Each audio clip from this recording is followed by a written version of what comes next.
جو ہوش میں ہے وہ کبھی تکبر نہیں کرتا۔ تعریف کرنا اور کروانا بھی ایک قسم کا شرک کی مانند ہے، کیونکہ سب تعریفوں کا مالک اللہ ہے اور سب تعریفیں اس کے لیے ہیں۔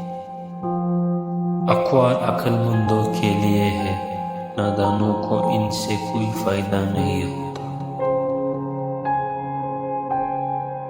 میں آج تک اپنی خاموشی پر نہیں پچھتایا، جب بھی پچھتایا اپنے بول پر پچھتایا۔ جو شخص اپنے ارکان کو پسند کرتا ہے اس کی عقل میں خلل آ جاتا ہے۔ جیسا سلوک تو مخلوق خدا سے کرے گا ویسا ہی سلوک خدا تیرے ساتھ کرے گا۔ اپنے حصے کا کام کیے بغیر دعا پر بھروسہ کرنا حماقت ہے، اور اپنی محنت پر بھروسہ کر کے دعا سے گریز کرنا تکبر ہے۔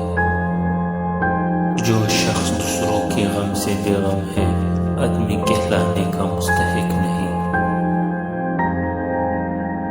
موتی اگر کیچڑ میں بھی گر جائے تو بھی قیمتی ہے، اور گرد اگر آسمان پر بھی چڑھ جائے تو بھی بے قیمت ہے۔ دن کی روشنی میں رزق تلاش کرو اور رات کو رزق دینے والے کو تلاش کرو۔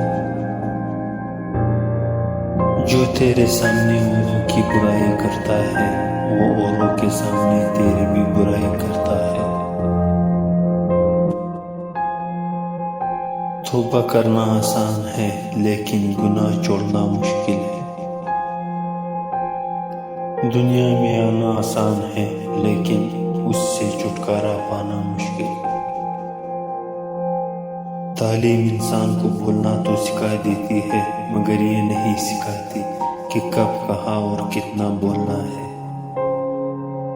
اپنی آواز کے بجائے اپنے دلائل کو بلند کیجیے۔